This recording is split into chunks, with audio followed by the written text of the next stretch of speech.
Naomi gets on the mic and says, "When I landed here, I went to your parents' house to look for you, B, and you weren't there." And the crowd goes, "Oh." Then Bianca like, "You did what? What?"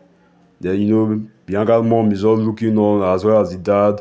Then Bianca like looking at Naomi and listening to her talk with the audacity. Naomi's like, "Well, there was no one there, so I had to let myself in." And the crowd goes, "Oh." Then I got in and I saw a photo album on top of a coffee table. You know the coffee table? Then I saw a picture of you and you were looking so happy. And that reminded me of what it was like when we were both tag team champions. The crowd goes, "Oh." Then Bianca's like, "No, no, no, no, no, no, no. Naomi, I said I was done with you and I meant it. You threw our friend to a car, you betrayed my trust, and you lied to me for months. Well, here's what's gonna happen. If you come near me and my family again, I'm gonna do to you worse than what you did to Jade." Then Naomi's like, "You know what? I think you and your mom will be good on a wheelchair." The crowd goes, "Oh, man, what a promo, bruh, from Naomi." I mean, Bianca's was decent as well, but Naomi did better. Naomi started laughing. And Naomi's like, "I don't want anything bad to happen to you right here and right now." Then her and Bianca stared at each other. Then the Storm's music hits. Jay Cargill, walks straight into the ring and her and Naomi brawl. She stands tall, drops Naomi with a big boot. They'll get on to the women's money back qualifying match. Naomi and Jade, land hard on the mat. Naya goes for the annihilator. Naomi ducks and Naya lands on Jade. Naomi rolls up Naya. 1, 2, 3, and Naomi wins the women's money back qualifying match. Naomi is gonna win Money in the Bank and become Miss Money in the Bank. Then R-Truth, goes one-on-one against JC Mateo. He's the 5 knuckle shuffle. Then, he goes for the A, but JC Mateo is too damn big and he falls and Solo starts dancing, shaking his legs. Like, Solo's really funny, man. Then JC Mateo lays out our troop with the Thor Island 1, 2, 3 and he wins the match.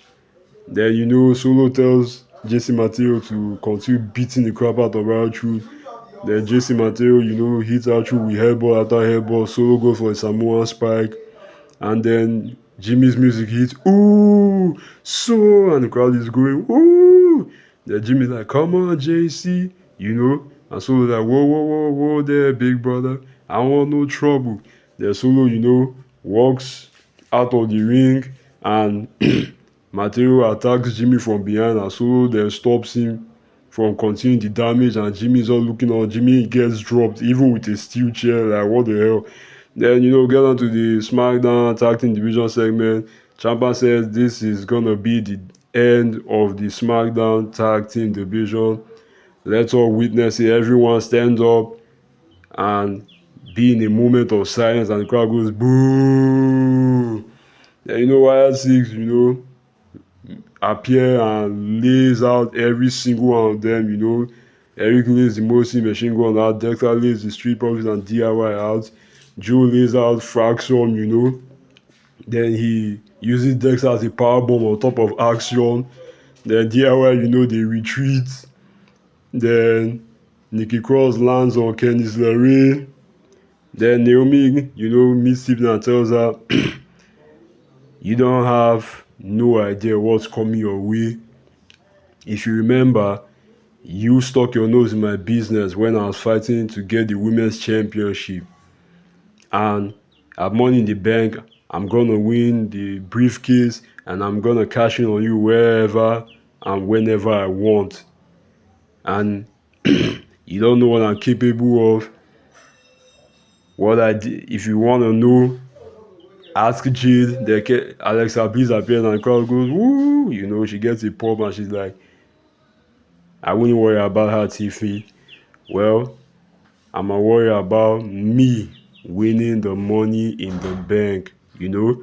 Then Javon Evans, Ethan Page, and what's his name? I can't remember his name. Ray Phoenix, yeah, they have a stare down. Ethan Page interferes in the match, costing Javon Evans and Rey Fenix the win, and Los Gala deliver the MTY and win the match. Then we get on to the Secret Service and Zelina Vega segment, Chelsea hits Piper Niven with a mask. Zelina Vega hits Alba Fyre with a code red. 1, 2, 3 and wins the match. I mean, why is she fighting with Secret Service? Then Damian Priest, pays respect to Jacob Fatu, saying, I respect you, man. I know where you've been. I know what you lived through. I know what it's like standing here in this ring and standing in this ring as champion. That's real, but what I don't respect is the crew you follow and the crew that follows you. And if they get in my way, I will let it happen. And I'll always be El Campeon Tem Wempa. Then, we get on to the men's Money Back qualifying match. Fatu lays out Andrade, hits a moonsault. Solo starts telling, come on, do it again. Solo starts doing Jacob Fatu's shake, Like, Solo is just funny, man.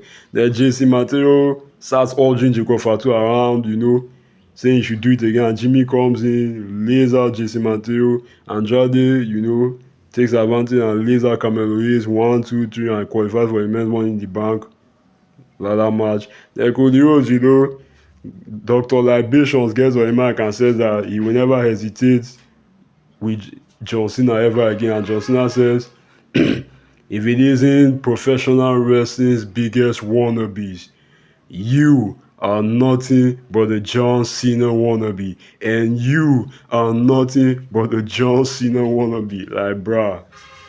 Incredible mic work. Then it's like, you both want to be me so bad that it makes me sick, which is fact.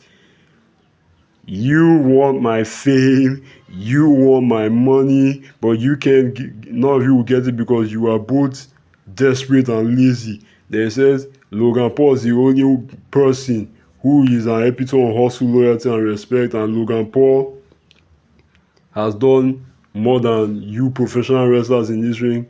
Then Logan Paul is like, I would have been standing as WWE champion with the WWE champion if not for Cody Rhodes. You got lucky, Jay. I should have walked out of Saturday's night main event with a title on my waist. Then it says these two Nepo babies can't do anything themselves unless it's handed over to them. Then Logan's like, nobody thought 5 years ago, nobody would have thought that I would have been a superstar, but now I am the WWE superstar. And the GOAT told you guys that his time is almost up and my time is now. And you are looking at me and the greatest of all time, which is John Cena. And you guys get to see us stand here while you live a pathetic, miserable life. And you're looking at the last real champion and the inevitable face of the company. So boys, if you want some, come get some. Like, bruh, this segment was one of the best part of the night. Then, Jay's like, hey, we ain't gotta wait till Money in the Bank. I mean, we can do this right here, right now. Oh, yeet. That's what he says. Like, what the hell, Jay, stop it, man. Then, Cena's like, nah, this ain't worth it, let's go, And Logan's like, come on, John, let's get them, Then John is going and Logan, grabs him and the crowd goes, oh, they start arguing. Then Cody's like, what are you two arguing about? Are you gonna go back and wipe his peacemaker? Then John tells Logan, let's get them. Then they start brawling, Jay goes after Logan, or Logan goes after Jay, They brawl, Cena goes after Cody, Cody goes after Cena, Cena beats the crap out of Cody, picks him up for the AA, or FU. Then he's about to deliver the FU, but Cody, like slips away. Jay hits Cena with a super kick. Then, Cody hits Cena with a disaster kick. I mean, Jay then flies from the ropes and lands on Cena. Then Jay and Cody lays out Logan with a Cody or whatever, like what is a stupid name for a stupid move. Then Cody and Jay stand tall with the tattoos on their hand, and Cena and Logan are outside the ring. Honestly, the way this is going, I feel Cody and Jay will beat Cena and Logan, but I just hope it doesn't happen. And I hope Cody doesn't win the Undisputed Championship.